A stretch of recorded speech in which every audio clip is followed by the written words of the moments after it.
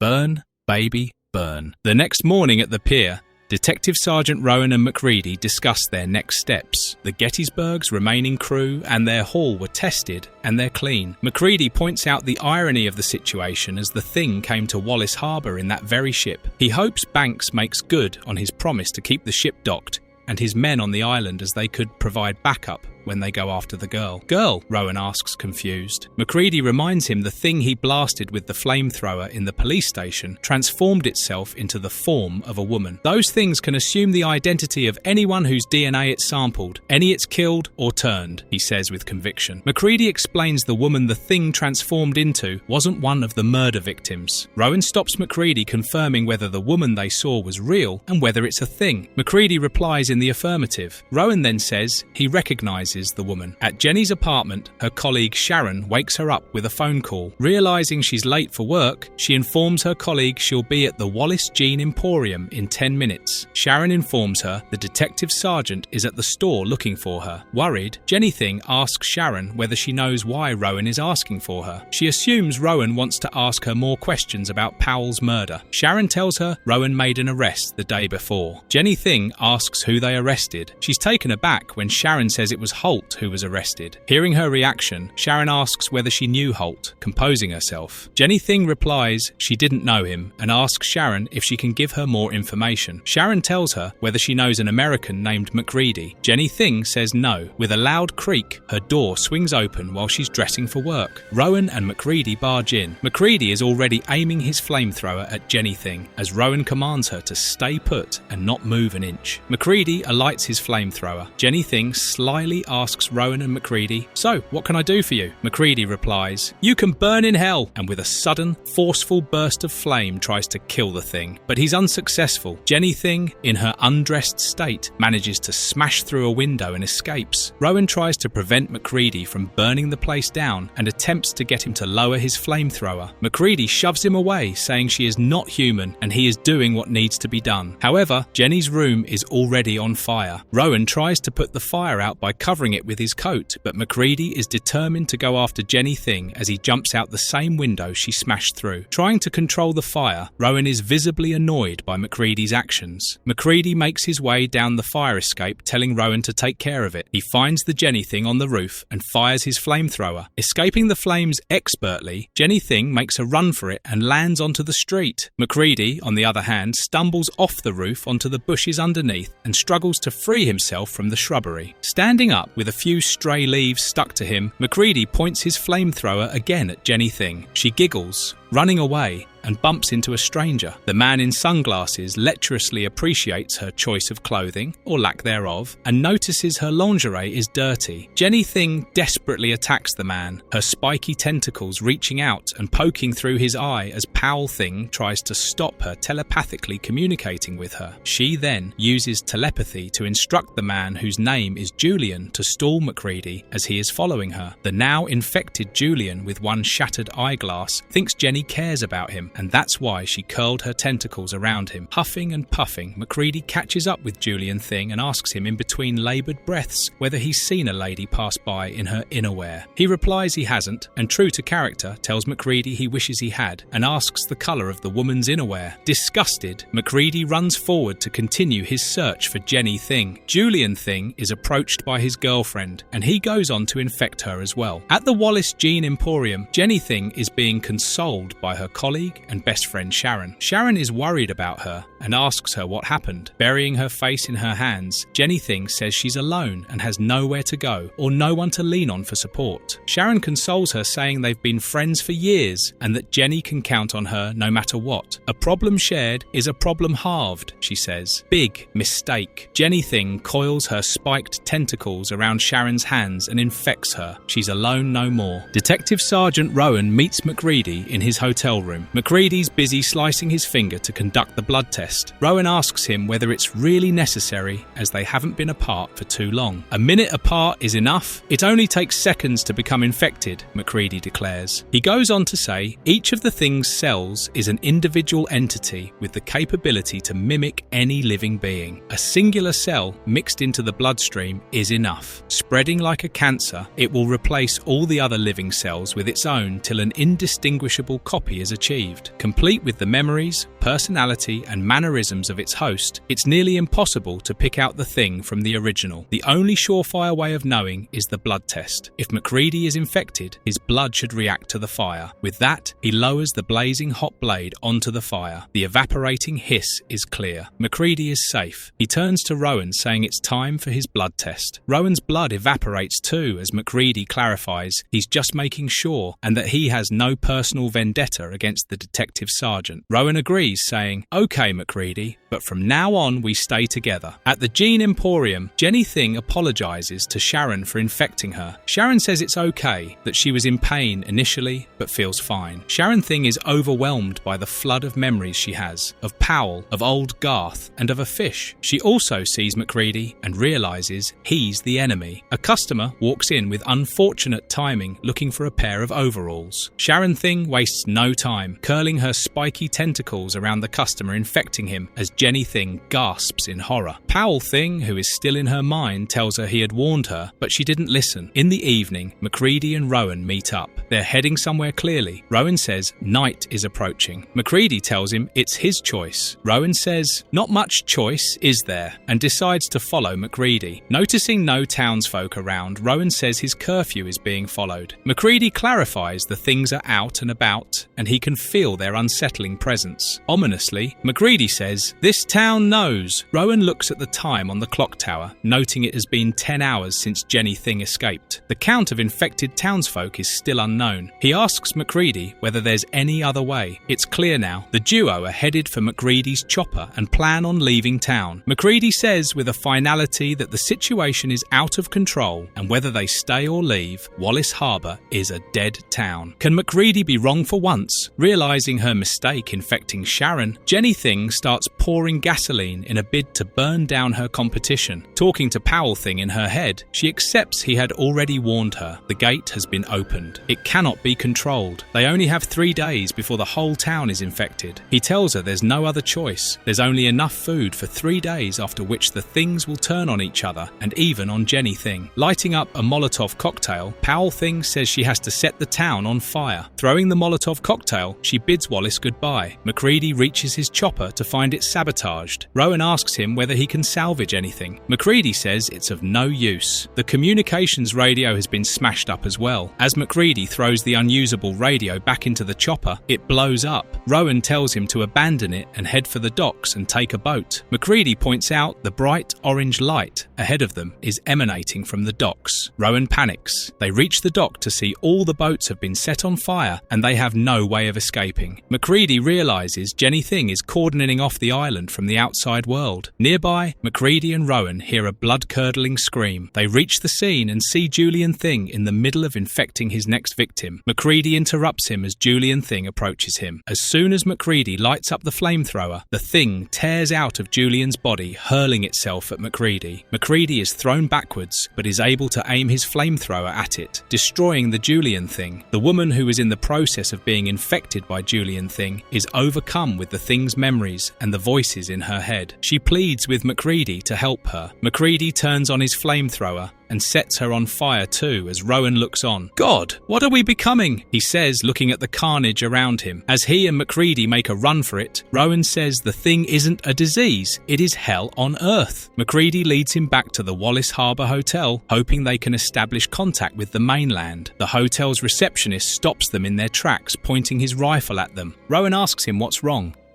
Scared out, the receptionist looks around him, telling the duo the town is rampant with the Things.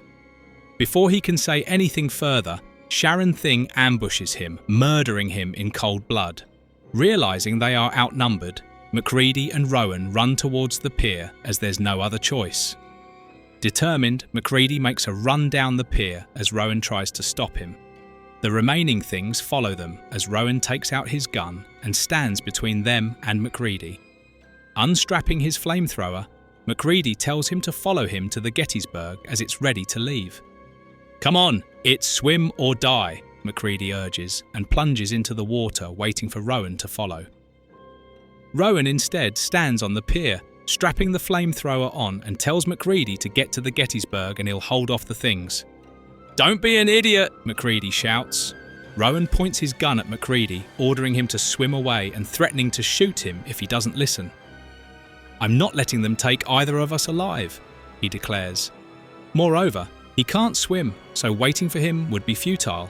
And with that, he turns towards the Things, the flamethrower blazing indiscriminately. "Burn, Wallace, burn!" he exclaims, setting everything on fire like a mad arsonist. Unfortunately, the flamethrower runs out of fuel as Sharon Thing approaches menacingly. Taking out his gun, Rowan points it under his chin and fires. The gunshot echoes far into the water where MacReady hears it and realises what had happened. He turns around to see Wallace Harbour on fire as clouds of smoke bellow into the night sky. Detective Sergeant Rowan undoubtedly was the hero in this issue. He listened patiently to MacReady, stood unwaveringly beside him, and even sacrificed himself. Rowan took on the Things bravely given he had just heard about them, and stood his ground firmly, a true testament to humankind's tenacity and unwillingness to cower in the face of the unknown.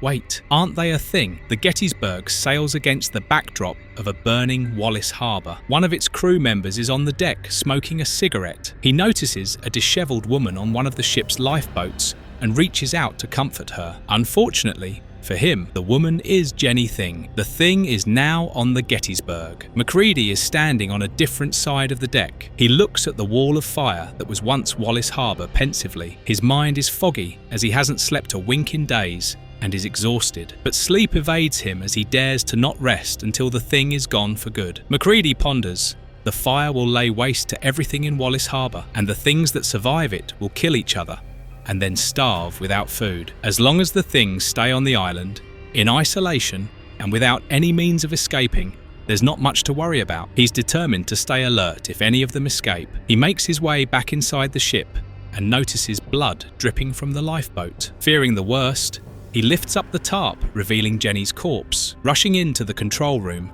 MacReady informs Captain Banks the thing has boarded the Gettysburg. The captain asks him how he can say so with conviction. MacReady tells the captain that he found the lifeless body of the woman, or rather, the thing they saw back at the jail in Wallace Harbour, tucked away from sight in one of the lifeboats. She was murdered. He's sure the thing has assimilated one of the crew members and is hiding among them. Captain Banks says that's not possible, as all of them cleared both blood tests at Wallace Harbour and the one MacReady made them take when he joined them after escaping the town. MacReady infers Jenny Thing must have infected the crew after the tests. She must have stayed out of sight and seized the opportunity when she found one of them alone and swapped identities. Captain Banks asks MacReady how that works. MacReady reminds him that the thing they saw in the police station assumed multiple identities, first looking like Holt, then Powell, and finally Jenny. Banks says he remembers and presses MacReady for answers. MacReady explains not only can these things assume their victim's identity,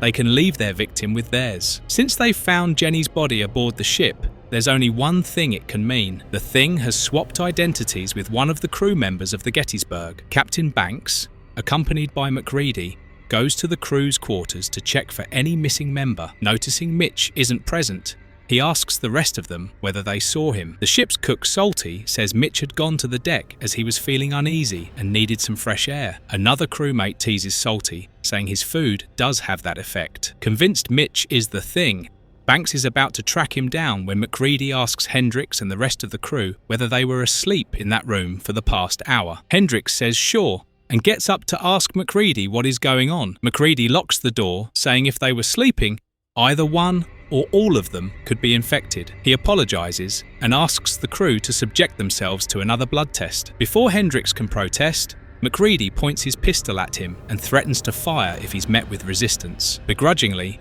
the crew give their blood samples. Hendricks is negative.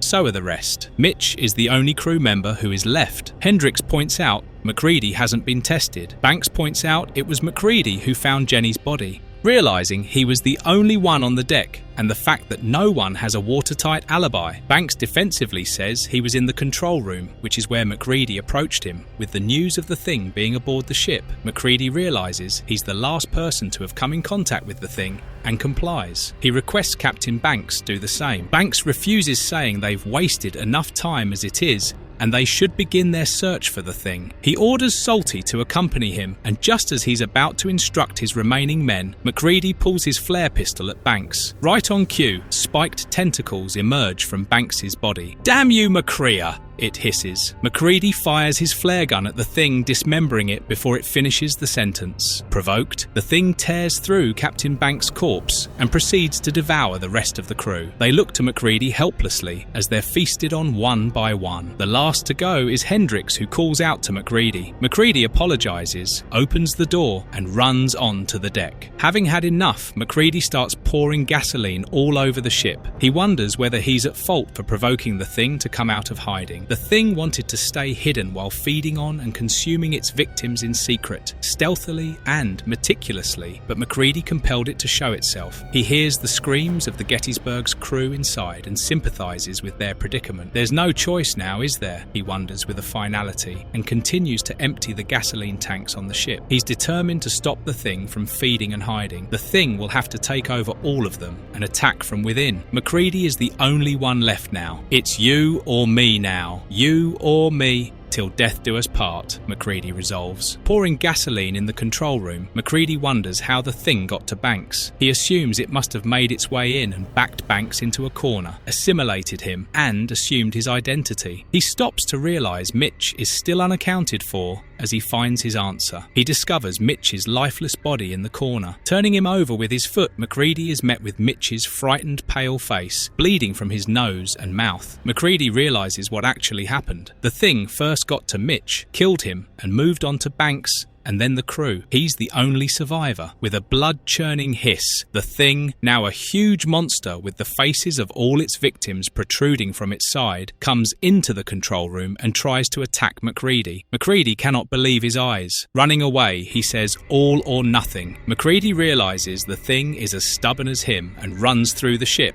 the thing in pursuit. He stops at a locked door and tries to force it open as the thing closes in. It is looking really bad for MacReady. Spiked tentacles curl around his leg as he leaps backward and fires his flare gun. The room blows up in a fiery explosion as MacReady shields himself with his hands. As the fire roars, MacReady angrily says, "Got you all!" But MacReady is wrong. Part of the thing roars from the fire as it is dying. Stretching and disfiguring itself, the thing takes the form of Jenny and begs MacReady to show it mercy. MacReady coldly wonders, it wants to live. Pouring gasoline directly onto the Jenny thing, he flicks open his lighter and says, "So do I," and throws the lighter onto the ship. He jumps off with the thing screaming his name. Jenny thing erupts in flames as the fire reaches the boiler room of the ship. Part of it is blown to bits as the rest of the Gettysburgs start sinking in the water. MacReady triumphantly smiles, saying he is victorious. He laughs in disbelief as MacReady ponders his encounter with the thing. It stayed buried in the ice for 100,000 years before the Norwegians dug it up. MacReady admits they should have left the thing alone, but also realizes the thing could have done the same. It should have stayed hidden and under the radar, but chose to attack. The Norwegians were the first to go, and then the thing attacked his crew in the Antarctic outpost. "But you made one mistake. You missed me," he boasts and says he does not like losing. He thought he got rid of the thing back in Antarctica itself, but he was wrong. It waited for rescue, as it had done so many times before, hiding among the corpses. It infected Erskine, the SEAL commander from issue 2 of The Thing from Another World, and waited for escape from the cold and harsh weather of Antarctica. The submarine it took over sank to the bottom of the ocean. MacReady wonders how the thing survived that. Assuming it assimilated with a fish, MacReady says it doesn't matter,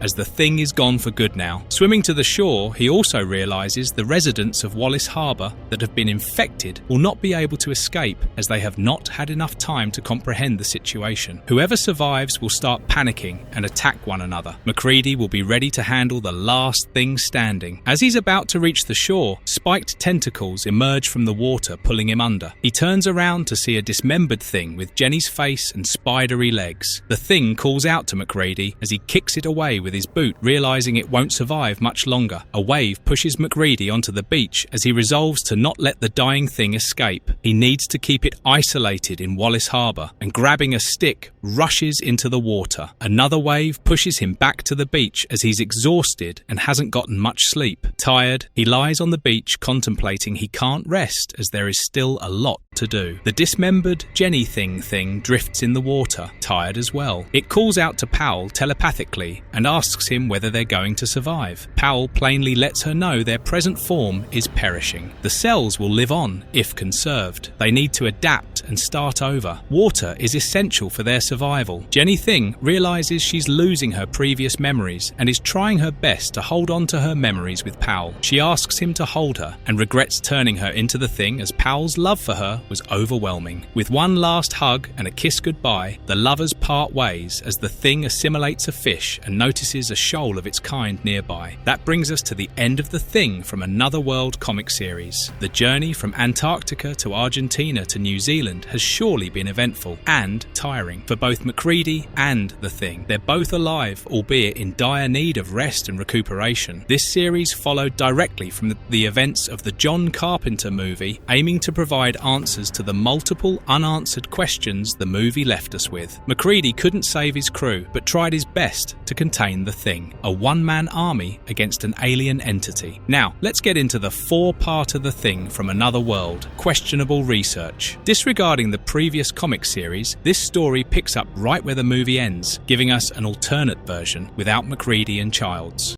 The Thing About Curiosity. A helicopter makes its way to the charred and deserted remains of the US Outpost 31, carrying the members of a research team. Once it lands, the team sets out to find and collect any and all evidence of what went down at the outpost. They are split in two groups by the head researcher Douglas as Arlene and Barbara, two of the crew members venture inside. Douglas tells the rest of his crew to follow him after they ask him what their tasks are. "We're supposed to hunt down specimens," he says, as one of his crew asks him whether he knows what the specimen is supposed to look like. They make their way through the snow as Douglas replies in the affirmative. "Absolutely certain," he says, as they find a huge frozen corpse of the thing. As Douglas and another crew member, Hooper, are loading it into the chopper, a part of the thing breaks off as Douglas reprimands Hooper. Hooper apologizes, saying he didn't expect the specimen would be that big in size. Douglas tells him he should be grateful if fit into the chopper, otherwise they would be forced to leave a part of it behind. Hooper clarifies the size did not really bother him that much. The entire concept of the thing gives him the creeps. Douglas tries reassuring him that he will have nothing to worry about once they get back to their research ship, the Donacek. They're just waiting for Barbara and Arlene to return. Right on cue, the two return as the team decides to leave. The pilot tells them to strap in and bid the Antarctic snow goodbye as the chopper takes off. Inside the chopper, as they are on their way, Barbara, looking at the thing's corpse, tells Douglas he got lucky. Douglas agrees and asks her what they found inside the outpost. Barbara says the inside of the station spooked her, but she found detailed analyses, video records, and even a simulator model. According to his notes, the person ran multiple simulations, testing out different theories including simulations of the contamination, and created a backup of all of it before his death. They also found audio recordings in a desk drawer. No points for guessing who recorded those. Douglas admits he didn't expect they would be able to gather that much information. "It goes right up to the big day too, I'll bet," Barbara says hopefully, with an air of intrigue and curiosity. She is eager to listen to the tapes and find out. Hooper seems to be the only one with human emotions on the crew, as he animatedly scoffs at the way the rest of his teammates are discussing the events. Douglas asks him what he means. Hooper says they're talking about the thing like it is just another harmless insect. Moreover, they're discussing the men who tragically died at Outpost 31 like they were nothing. Hooper elucidates they were human beings who died and chides his crewmates for being disrespectful. Arlene tells him to calm down. Hooper snaps back, saying he does not want to. He continues, the creature they're transporting was responsible for the death of 12 men and for laying waste to the entire outpost. And what are they doing? Sitting beside it and acting like nothing has happened. That doesn't strike anybody as wrong somehow? He questions the rest of his crew. Douglas finally speaks up, telling Hooper he has a point and that he is right. He acknowledges the creature on their helicopter isn't just a bloodthirsty monster, but quite possibly the most deadly life form on planet Earth. Hooper tries to clarify that was not the point he was trying to make, as the pilot tells him to pipe down. She tells him if he continues, she would have to ask him to deboard and swim the rest of the way. Hooper sarcastically says, "Oh right, like we really have far to go," as the chopper makes its descent. Remember the severed part of the thing that broke off during loading? It unfreezes inside the helicopter without anyone's knowledge. Reaching the research station, Douglas asks a crewmate who was helping land the helicopter whether the tank has been prepared. He replies in the affirmative and asks whether they require any assistance. Reaching the door of the chopper, Douglas smiles at the crewmates, saying they do, and points towards the huge blanket covering the thing. He greets Marion, asking her whether she's ready. Marion flirtatiously tells him she's always ready, as the thing's body is lowered into a tank. Douglas orders it be submerged in liquid nitrogen and sealed. Once they change out of their snow clothes, they can begin the testing. Douglas and Barbara are revealed to be a married couple. Tensions run high between the two as Barbara confronts him about adding Marion to the team. Douglas tries to pacify her, saying Marion needs experience in the real world. Barbara tells him she's more interested in Douglas than the work. Douglas snaps, telling her Marion isn't behaving inappropriately. As Barbara points out, Marion exercises that restraint only in front of her. Calmly, Douglas states they're married regardless, as Barbara says she needs Marion to realise that. Meanwhile, the severed thing finds its way to the Donacek and quickly infects a rat. The rat then approaches an unidentified crew member on the deck who seems to talk to it and asks it to go away. The rat starts climbing onto the crew member as snake-like heads emerge out of it looking for its new host. At the outset, it is pretty clear this comic isn't just focused on containment, but studying the thing for scientific and research purposes. The crew have already salvaged the evidence. Will Dr. Blair's research that we saw in the movie finally come in handy? Will these scientists find the answers, or will the paranoia get to them too? Listen on to find out.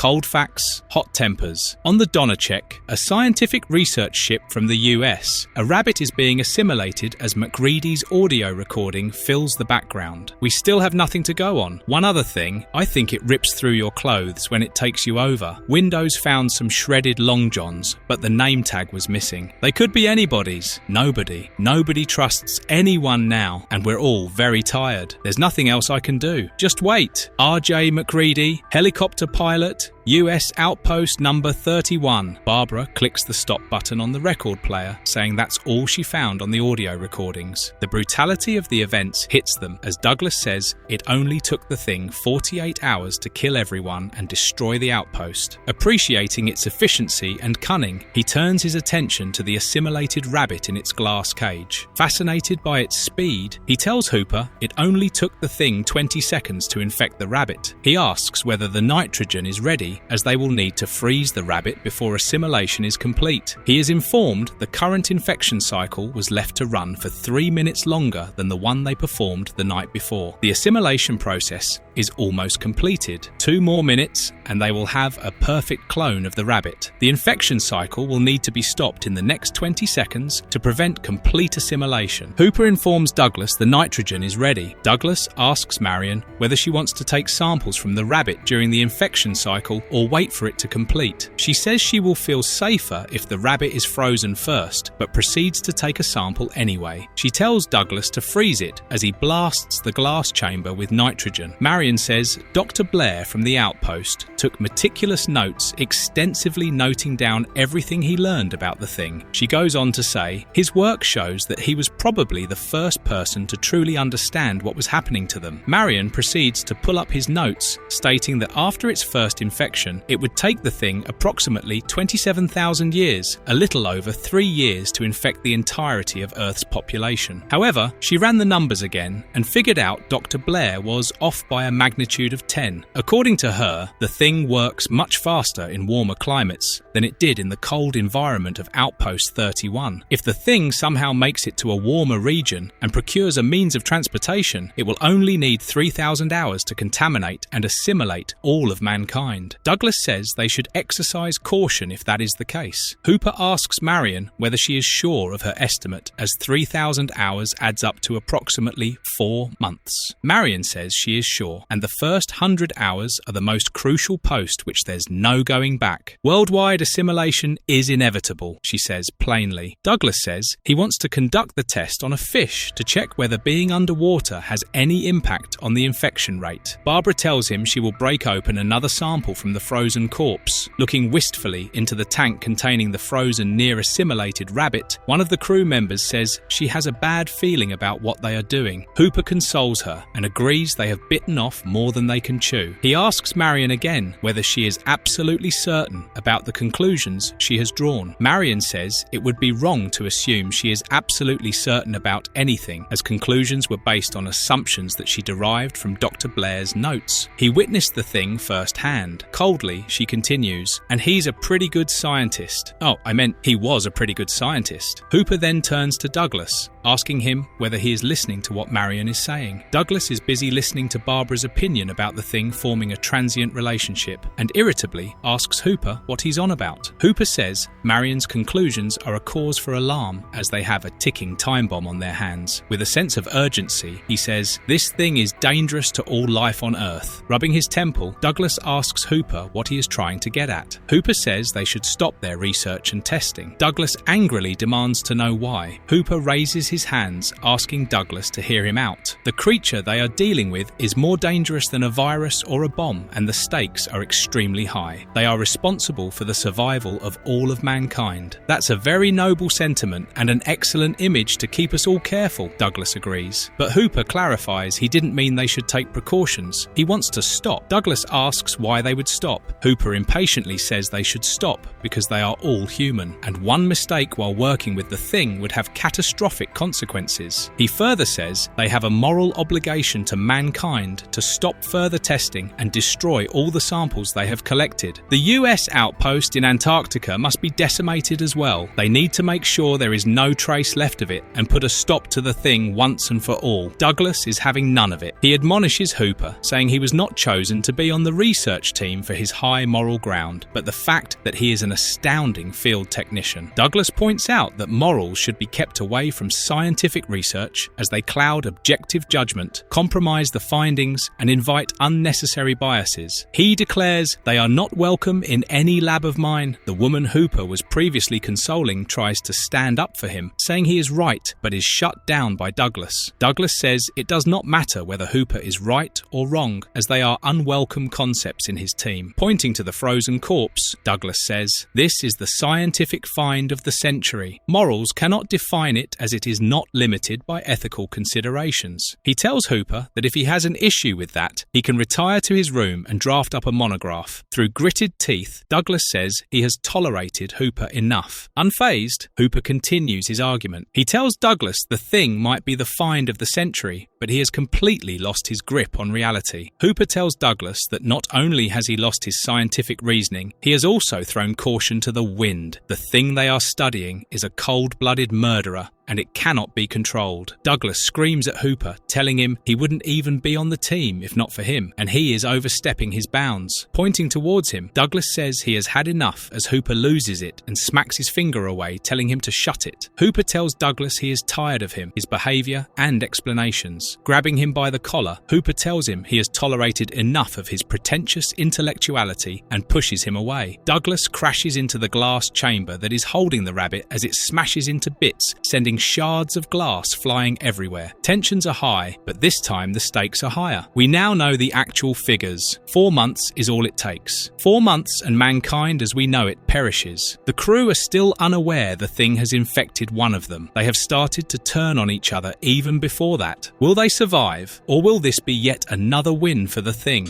Curiosity kills the cat. Douglas asks the rest of the crew members to step back and tells Hooper to hand him a box of gloves. He throws a pair to each member of the crew, asking them to put it on and scoop up the frozen remains of the infected rabbit before it starts thawing. Emptying the last tray into a glass chamber, Douglas is sure he hasn't missed anything. Hooper reminds him he needs to be absolutely certain, as a singular cell is enough to spread the infection. Alarmed, Marion realizes the thing must have infected either one of them, as the crew look at each other, bewilderment plastered on their faces. Douglas finally admits the possibility of it, as Marion says she should test everyone. The crew are in agreement. Meanwhile, in another area of the ship, a uniformed officer hears a clanging sound coming from nearby. He notices the ship's hangar door open and enters the room, inquiring whether it's empty. He notices an airplane being assembled. Remind you of anything? Back in the main testing room, Marion recalls Dr. Blair's autopsy report stating the brain was the last organ to be assimilated. Our testing indicates the bloodstream is the most common vector, she states. She injects one of the crew members, collecting his blood as he winces in pain from the needle prick. Marion apologizes, saying, "Just relax, the rest is easy." Marion continues collecting the blood samples as Douglas chimes in, saying it is a logical conclusion. Blood feeds every cell in the body. Another crew member points out that the brain could be the last to go, as it is the most complex organ. Marion says she will reserve her assumptions about how the thing functions. It is, after all, completely alien to us, she admits. Marion goes on to say that bottom line, if she is correct, the person who is infected will have no idea they are contaminated until it is too late. At the hangar, it is Arlene who is assembling the airplane. She calls out to Carl, the uniformed officer, and asks him what he is doing in the hangar. Carl retorts, "What are you doing here?" "What? What the hell is this?" Arlene apologizes in advance. "It was supposed to be a surprise," she says, as she comes out from undercarriage of the airplane, revealing she has been infected by the thing. Horrified, Carl tells her to stop. "But I guess you blew it, didn't you?" she snarls as tentacles reach out towards Carl. He shoots at her as tentacles coil around his body and tighten around his neck. Back at the lab, Marion asks who wants to begin the tests and asks Douglas whether he wants to go first. Douglas agrees, saying they should leave nothing to chance. Another crewmate points out there are 2 missing crew members. Marion acknowledges Arlene and Carl are missing and decides to call them in. Douglas, visibly irritated, says they never came in contact with the specimen, hence their chances of infection are near zero. As soon as he says this, they hear gunshots emanating from the ship. Hooper questions Douglas's claims of them not having any chance of infection and decides to check it out. Marion follows, saying she will need to collect samples. Douglas tells Barbara they will need backup and decides to join them. Confirming Barbara will be fine, he sets off, leaving her with another crew member who places a hand on her shoulder, telling her husband is a good man. As the trio approach the hangar, they are shocked to see Carl's lifeless body entangled in tentacles. Hooper turns to Douglas again, facing the opposite way. Grabbing Douglas by the collar, he blames him for what happened. Tentacles coil around his neck as Hooper starts getting assimilated. Douglas and Marion make a run for the lab as they should be safe there. But the opposite is true, as they open the door to find both Barbara and their other crewmate long gone, and all their test samples missing with shards of glass littered on the floor. As Marion says, "I don't think this was a good idea either." Well, there you have it. For one person's mad pursuit of science, the entire crew had to suffer the consequences. The Thing has made its presence known and is coming. Mankind's end is near.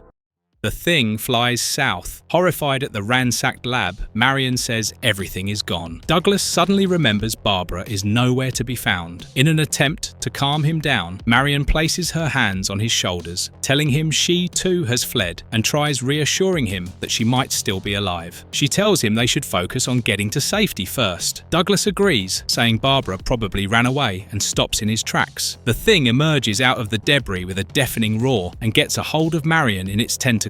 Accepting her fate, she tells Douglas to run as he dodges its attacks. Using all his strength, he upturns a vat of liquid nitrogen. He instantly freezes the Thing, giving him just enough time to run away. On the deck, he's held up by a voice telling him to stay where he is. It is Barbara, holding a flare gun as Douglas expresses his relief upon seeing her. She, however, feels the opposite. "Don't all right me, you thing," she says. Douglas pleads he is innocent and is not one of the things. Barbara tells him, "You have 5 seconds to prove it, or you're getting a flare in your guts." He conducts a version of the blood test we have seen throughout the last comic series. As his blood evaporates with a hiss, Barbara lowers her weapon in relief. The duo make their way to the chopper they took to Antarctica. Holding his hand, Barbara tells Douglas their other crewmate Tamara was contaminated and had tried to attack. Barbara was able to escape, but is also anxious to leave before they're tracked down by the Thing. Putting the flare gun down, she tells Douglas that even though he hasn't piloted a chopper in years, she trusts him enough to helm the cockpit. One of them picks up the gun, but which one? Turning her back to him, Barbara continues explaining, "After all, it can't be the hardest thing." Douglas calls after her as she turns around to see the gun pulled on her and Douglas's finger firmly pressed against the trigger. Barbara tells Douglas they are running out of time. Douglas says they have time enough as he tests her blood. Sure enough, it starts reacting as soon as it is on fire, as Douglas is faced with the harshest reality. His wife has been infected. Barbara almost instantly transforms into the Thing, screaming his name. Douglas shoots at it with the flare gun as the Thing says, "I tried to do this the easy way, Douglas," as he shoots another flare at it. An explosion ensues as Douglas tries to run as far as possible to escape the blast. Then, he jumps overboard as flames roar through the ship, and it ultimately blows up in the middle of the ocean, sending debris flying everywhere. Douglas, barely alive, manages to stay afloat, holding on to a destroyed part of the ship. A seagull lands on it as well, and Douglas talks to it saying he has only around 20 minutes to live. He laments that in his current situation, there is nothing else he can do, and appreciates the bird for keeping him company as the rest are too afraid to. Douglas implores it to not leave him in his last few breaths. The bird screeches and croaks in confusion, but Douglas soon notices something abnormal. The bird has blood-red eyes, and he realizes the Thing survived the explosion as well and assimilated with the bird. The seagull flies away, transporting the Thing to places unknown, as Douglas helplessly reaches out, screaming, "You're dead, damn it! Dead! I blew you up!" The bird vanishes into the horizon as Douglas is left with the harsh realization that his efforts were in vain, and in his pursuit for science, he lost his crew. With that, we come to the end of the story of the Thing from another world. Questionable research. The Thing is still at large even after efforts were made to contain it and safely study it to understand understand how it works. This story has a pretty similar ending to the movie, with everything blown up in smithereens and multiple unfortunate casualties. The sole survivor, Douglas realizes his mistake too late, costing the lives of his entire crew. Questionable Research is one of those comics that serve as a stark reminder that a mad pursuit for science is more often than not as dangerous as underestimating the thing or turning a deaf ear to the experiences of those who have lived through the nightmare. The last issue we will cover in this video is The Thing, the Northman Nightmare. A little about its lore before we get into it. It was exclusively released in September 2011 by Dark Horse Comics digitally as a franchise crossover between the comic and the movie of the same name that was released in the same year. The comic served as a promotion for the movie, with its release month even printed on the cover.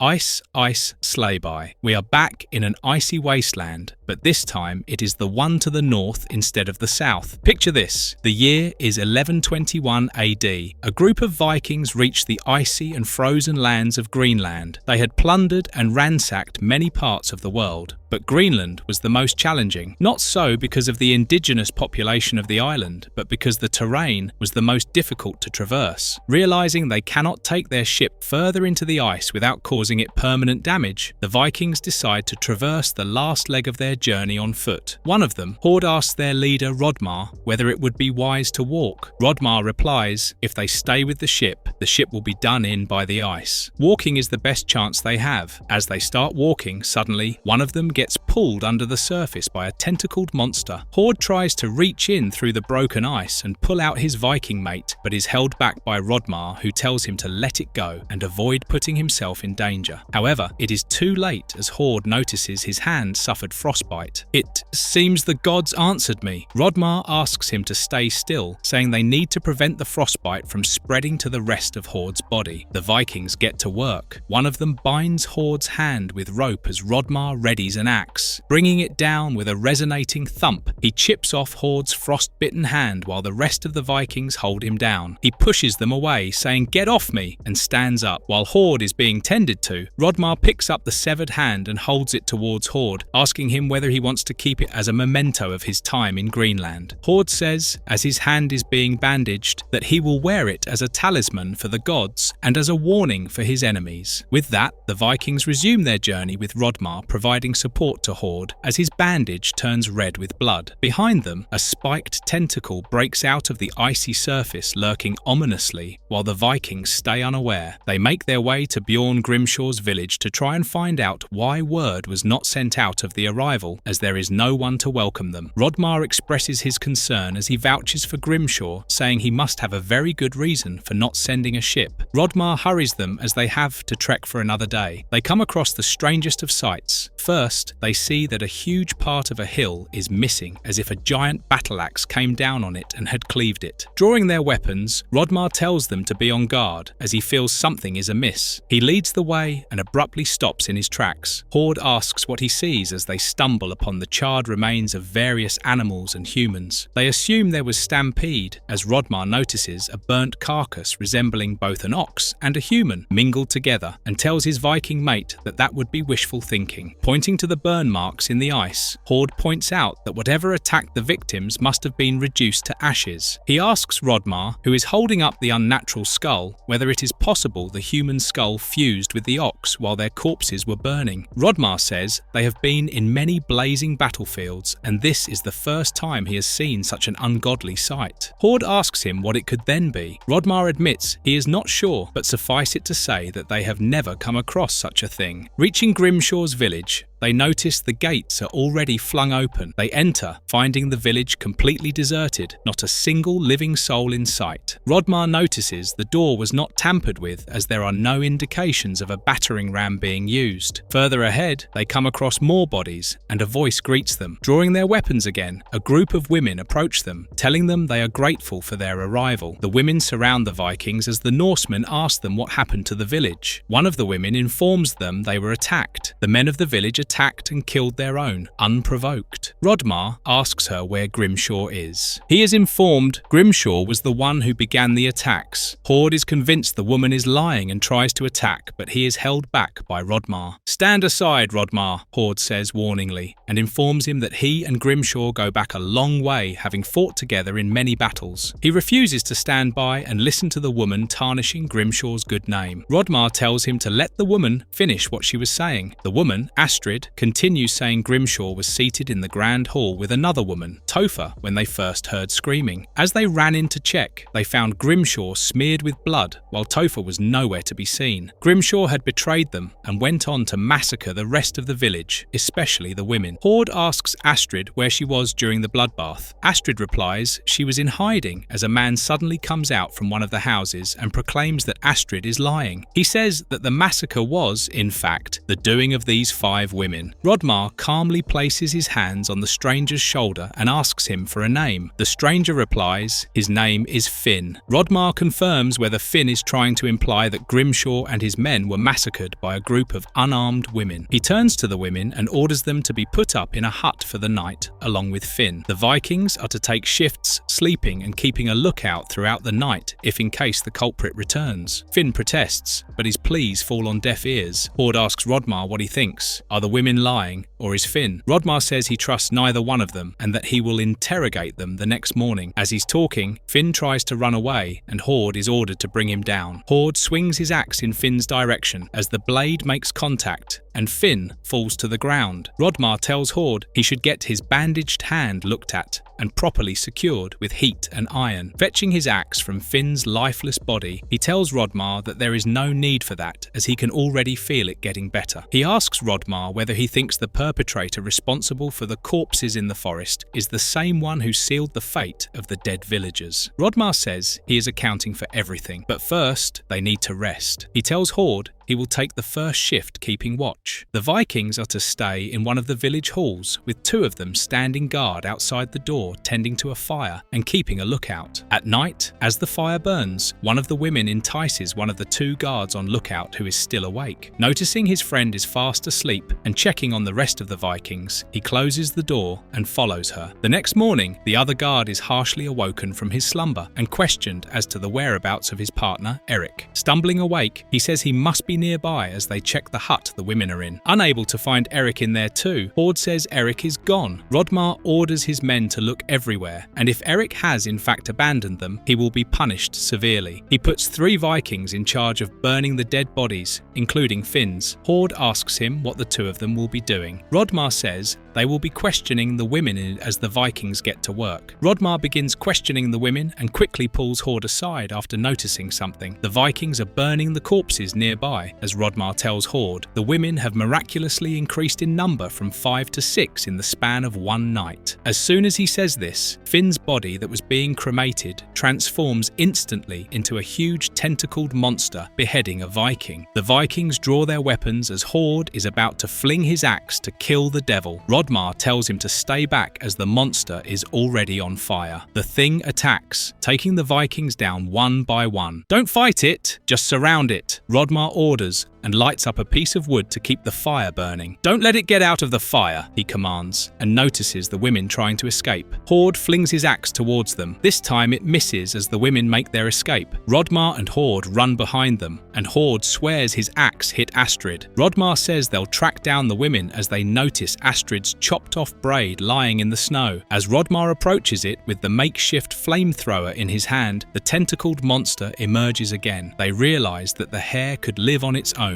What kind of creatures are we dealing with? They wonder in astonishment. Horde realizes Finn was right. The women were responsible. Rodmar says that in order to save other settlements, they must kill the women and burn them so that every part of it shall die. The Vikings begin their pursuit against the backdrop of a burning village. Rodmar notices one of them in the cleaved-off hilltop they passed by earlier. Upon being found out, the woman jumps into a deep pit. Rodmar wonders whether they are trying to escape the same way in which they came game as they run to check the pit. A horde of yaks stand in their way as they are chased by the Vikings. Suddenly, a fiery explosion ensues as the yaks accidentally land on the ship the creatures attempt to fly away in. A fierce battle ensues as the men hack and slice at the beast, sending it back into the fire. Night falls as Horde and Rodmar sit by a fire warming themselves. "Well, at least we are warm," Horde says, overlooking the pit. Horde asks Rodmar what they are going to do. Rodmar says they will have to survive as they have to wait at least 6 months for rescue. Rodmar turns to Horde and notices his chopped off hand has miraculously healed. His eyes widen with shock. Horde might be infected. With a chilling tone, Horde questions, "I wonder what they will find when they get here." And that brings us to the end of the horrifying saga of the mysterious entity known only as the Thing. Throughout the 15 issues we covered, the only thing that was clear was that the Thing is a tentacled monster. Why does it attack? What is its endgame? Is it just annoyed that its sleep was interrupted? We still do not know. From the charred US outpost in Antarctica to the warm climate of Argentina, through New Zealand, and finally to Greenland, the Thing has travelled a long way. However, one thing that has repeatedly occurred is humanity unravelling itself in fear of the unknown. Throughout the stories, a single truth stands out like a sore thumb: the helplessness that arises when confronted with your greatest adversary wearing the face of your loved ones. This vicious cycle makes the Thing the most formidable enemy of mankind, as what are humans without the bonds and ties they forge throughout their lives? The Thing does not just assimilate, it also sows the seeds of distrust, leaving the survivors raked with survivor's guilt. The alien is the proper embodiment of the traits that humans truly despise, such as fear, paranoia, and distrust of our fellow men. It is the part of our psyche that we try to push deep inside, but it reappears at the worst possible time. Much like The Thing, the comic series also highlights the folly of human beings in their attempts to control what they don't understand. Douglas, in his pursuit of science, ended up losing not only his beloved wife, but also his team, and was forced to take his last breaths all alone, floating in the vast ocean with the realization that it was all for nothing. Perhaps the only silver lining in the whole saga was Detective Sergeant Rowan's selflessness in giving up his life to save MacReady, proving humanity is not all doomed for destruction, and there is still some hope left at the end of the day. But that too turns out to be in vain. The bleak truth that reverberates throughout all the issues is that there is no permanent way to neutralize the threat the Thing poses, and all that can be done realistically is delay the inevitable.